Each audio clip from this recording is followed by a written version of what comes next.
Welcome, my amazing viewers. Thank you so much for joining me on my program once again. I appreciate you wherever you are connecting from. If you are joining me from Africa, from Asia, from Europe, from America, from any part of the world, I appreciate you for your contributions on my channel. Please always go to the comment section after watching and put your comments down. Say it the way you feel it, whatever you see in the video while we are watching.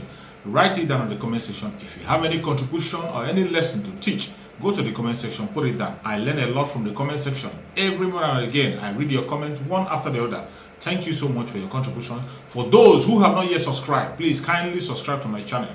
Click the notification bell so that you'll be notified each time I upload a video. You will be among the first to receive it. Thank you so much. Today, we are once again here talking about the situation or that very contraption called Nigeria. A lot has been going on. A lot has been going on since the arrest of our supreme leader, Mazi Nnamdi Kanu. It has not been well. A lot of revelations are coming every now and again. A lot of revelation, and we have to add our opinion. We don't have to allow them to hijack the statement or allow them to take over the space. We will always air our opinion. It doesn't matter what they think. It doesn't matter what they say, how they say it. We will always add our own opinion to the whole issue. If we do not add our opinion, if we do not take charge of the story, they are going to tell lies against him. There will be a lot of lies that will be told against Mazi Nnamdi Kanu, and we cannot allow that. A lot of people, all the freedom fighters all over the world, it doesn't matter if you're Biafra, if you're Oduduwa, or wherever you are from, you have to add your voice and speak up for the oppressed, because injustice against one is injustice against all. We have to speak up, and we will not allow the government of Nigeria to change the story. As you all know, every now and again, more things are coming up. More things are coming up. Obviously, it is obvious that they have no case against Mazi Nnamdi Kanu. They have no case against Mazi Nnamdi Kanu. First of all, if you talk about all the charges they gave against him, they have no case against Mazi Nnamdi Kanu. You saw Lai Mohammed when he came to make his speech. He was busy talking about Mazi Nnamdi Kanu living a flamboyant lifestyle. So he expected Mazi Nnamdi Kanu to live like a wretched person. Mazi Nnamdi Kanu, who is controlling organizations that have members all over the world. Have members all over the world. And you feel that if he wants to travel on a private jet, he cannot travel on a private jet. You think he cannot live a flamboyant life if you want to live a you think he cannot wear a designer's clothes. You must be joking. That is the greatest joke of all time. This really shows that you don't know whom people you are dealing with. The Biafrans are very formidable. And the IPOB can do anything they want to. If they want to buy a private jet from Mazi Nnamdi Kanu, they will do it without looking back. They will. So all those things you are mentioning as flamboyant life is nothing. And Mazi Nnamdi Kanu doesn't care about those. He doesn't give a damn about those. Mazi Nnamdi Kanu have access to anything he wants to have, but he refused. He decided to ignore them. He decided to ignore every enjoyment and everything you can talk about. He ignored it. And he is pursuing the freedom of his people. He owns no property. He has no car. He has no property of his own. He has no car. He has nothing of his own. All he has as his own is Biafra.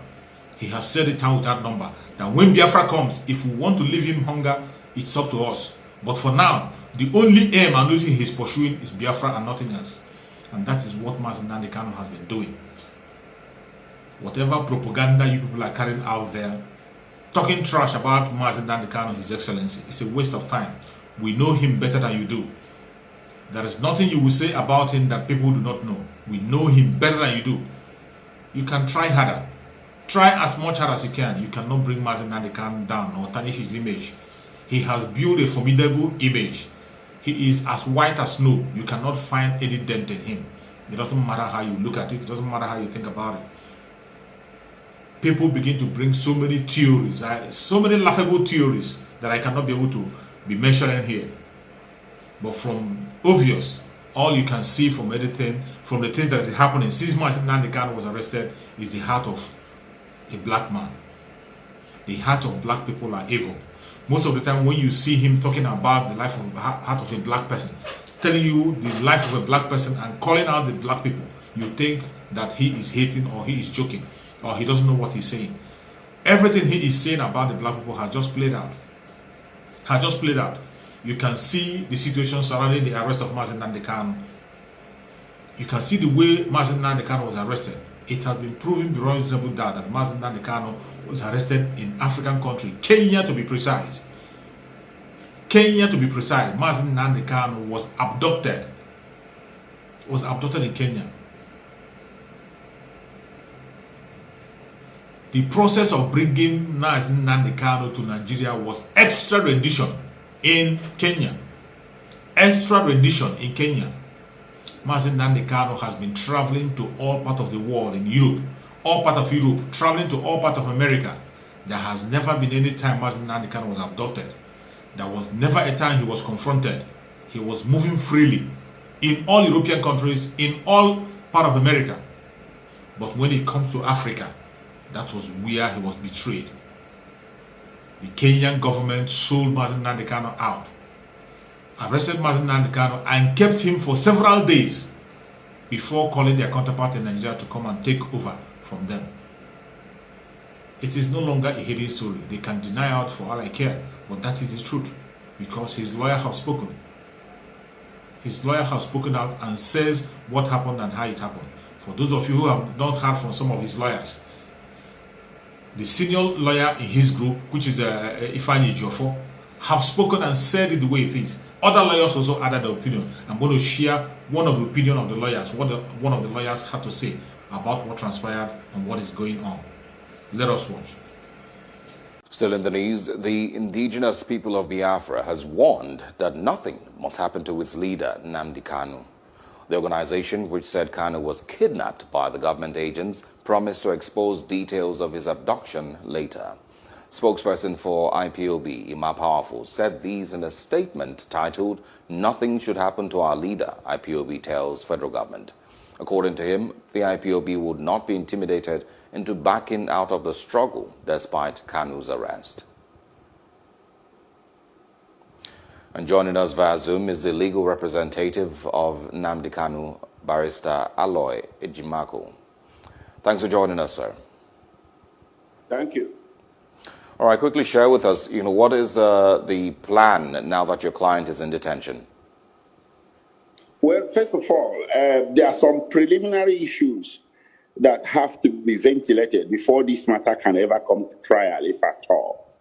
You see, we are talking of a situation where a citizen of the United Kingdom left the soil of the United Kingdom and to a trip overseas, and while he was in transit in an East African country, which has just been revealed to be Kenya, he was seized from the soil of that country and forcibly brought into Nigeria against his will and against the will of the British authorities.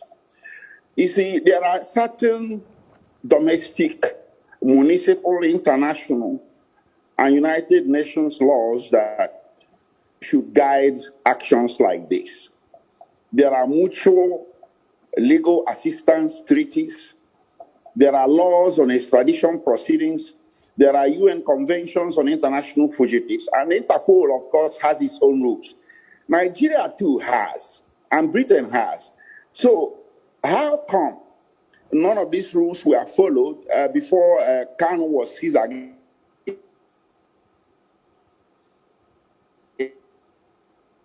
Will and brought in. This is exactly what we're talking about. So it is going to be an issue of the propriety of his being here against his will before we can even come to any question as to whether he committed any criminal offense or not. But when it comes to that, it's really going to revolve around what they are alleging he did. This whole thing is about self-determination and his request for referendum, none of which is listed under any written law in Nigeria as a criminal offense. So what really is he being accused of? It's not very clear, that he's being accused of any specific offense. And in the circumstance, he should be regarded as a political prisoner. Simple. Okay. This matter is not criminal, it's political. All right, can you share a little? Be looking at. Yeah. Hopefully, before we go, we can talk about. Hopefully, before we go, we can talk about the case proper. But can you share a little bit more on why he was in Kenya, why he traveled, and the details concerning his being picked up in that country and brought to Nigeria? Is there a little bit more that Nigerians need to know? He has a right to travel, and he wasn't an international fugitive. He might have been regarded as one by the authorities in Nigeria, but in every nation of the world, he was a free man. So he could leave UK to go to the US, to Canada, to parts of Africa, Asia, anywhere he wished to go, in pursuit of his private business or the business of the indigenous people of Biafra. So to waylay him and seize him without due process of law and bring him into this country when he wasn't traveling on a Nigerian passport is something that really should shock the conscience of every man and woman out there. Okay, well, some of the things that have been mentioned, that he is accused of, treasonable felony and the likes.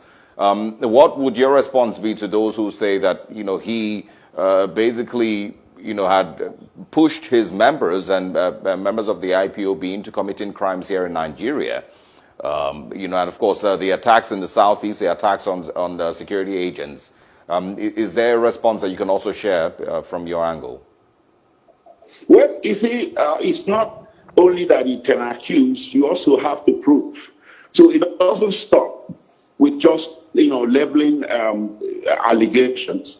You have to keep in mind that since October 2017, when the IPOB was declared a terrorist organization in this country, and going back to even 2015, when mass arrests of IPOB members began to occur, to date, there has never been a single conviction of an IPOB member for any violent crime, not even to talk of terrorism. So is Nnamdi Kanu going to be the first? We just have to look at the laws of statistics. IPOB has millions of members and thousands have been arrested since late 2015. Till date, none has been convicted. All we hear about is arrest, and charging them for terrorism, treasonable felony, treason. That's not enough. And the reason for zero conviction is easy to see. I don't think Nigerian judiciary in the end will believe that any member of IPOB actually committed any of these offenses that they are being accused of committing. That is why I say that to some extent I have implicit confidence in the judicial authorities of this country to see through all of this, that this is not a matter for the criminal courts, but a matter for the political process. All right. Finally, what is his legal team like? And currently he is in detention. Are there still any of his rights that are being broken? There's videos circulating on the internet seeing him being blindfolded while being moved in and out of court. What is his, do you have any idea of his current condition while in detention? Well, I have to tell you, quite honestly, the manner of his arraignment was quite shocking. The authorities were aware of the fact that Mr. Kanu has attorneys of record. They should have been notified. Arraigning him without benefit of counsel is a violation of his constitutional right to counsel. And this one, you're talking about blindfolding and all that, even though it's unverified, if it happened, it too violated his constitutional right to personal dignity and not to be treated, to be treated decently. So all of these things, will come into play when time comes for the hearing. But going forward, we hope that with due regards to the attention this matter is generating, both nationally and internationally, the federal government will be wise to treat him fairly. You can see that what happened to Mazi Nnamdi Kanu is the wickedness of a black man. The wickedness of an innocent man. You abducted an innocent man in your country who was traveling in your airport, and yet you have the gut to deny that it is not in Kenya. In your international airport, and you are denying. Does it mean that your international airport does not have CCTV? Does it mean that there are no security in your international airport where people are knowing what happened? Is that what you're trying to tell us? And the most powerful thing is that the very president of Kenya, the person who is the president of Kenya today, his own father was in exile in Nigeria, in the southeastern part of Nigeria, to be precise. In Biafra land, his own father, who fought for their own independence, who fought for the independence of Kenya, was once in the Biafra land. That was the time he ran to Biafra land. We secured him and kept him safe. But today, this same black person whom we saved as a brother is the person that have betrayed a person who is looking for the freedom of his own people, Biafrans, who saved the father. He is the person that now handed Mazi Nnamdi Kanu over to people to kill him. Handed him over to the enemy to make sure he stopped the coming of Biafra. Meanwhile, the Biafrans were the ones that saved his father and welcomed his father in Biafra land, kept him. He was unhurt. But today, look at what a black man is doing to his fellow black man who is fighting for freedom, something that his own father has fought for in the past. That is the mindset of a black man.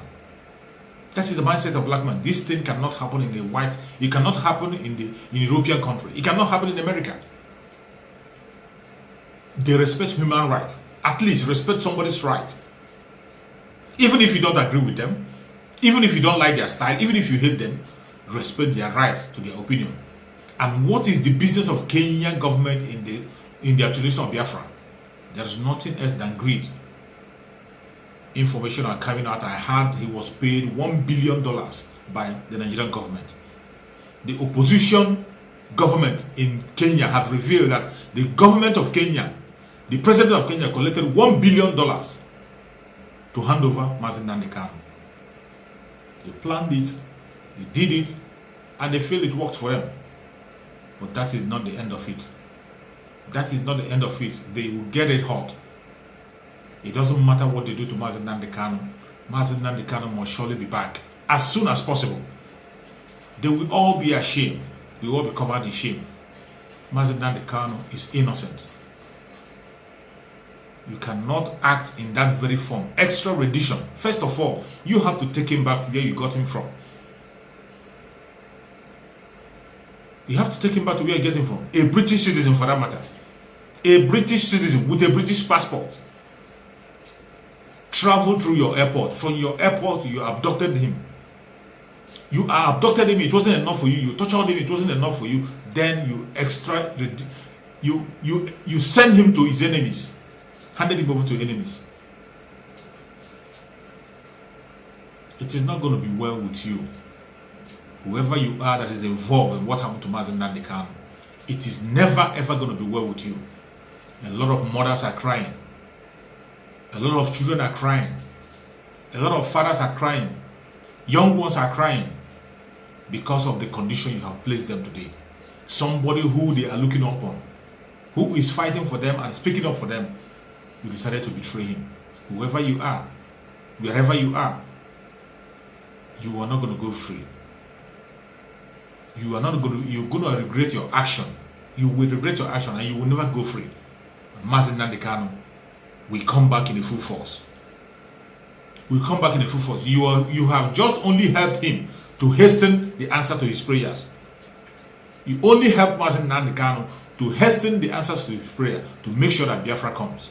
And Biafra is very close. It doesn't matter what anybody say. It doesn't matter what anybody thinks. Biafra is here. And we have to celebrate Biafra with Mazi Nnamdi Kanu. Nothing will happen to Mazi Nnamdi Kanu. He will be back very, very soon. Very, very soon.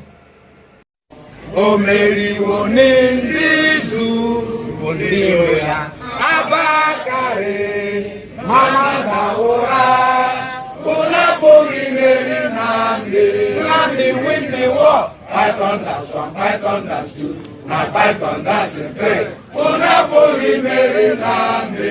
Namdi win the war. Python that's one, Python that's two. Now Python that's a three. Unapoli Mary Namdi. Namdi bo onye du IPOB. O Mary wone nizu ungiroya. Abakare Mamanda Ora Unapuri Mary Namdi. Namdi win the war. Python that's one, Python that's two. Now Python that's a three. Unapuri Mary Namdi. Namdi win the war. Python that's one, Python that's two. Now Python that's a three. Unapuri Mary Namdi. God bless Mazi Nnamdi Kanu. God protect Mazi Nnamdi Kanu. Wherever he is, may Almighty God, may Chukwu Abiyama continue to strengthen him. May Chukwu Abiyama give Mazi Nnamdi Kanu strength, more strength than ever. Put more word into his mouth. Give him more vision than ever. Thank you so much for watching wherever you are watching from. And remember this. Bye-bye. See you again on the next video.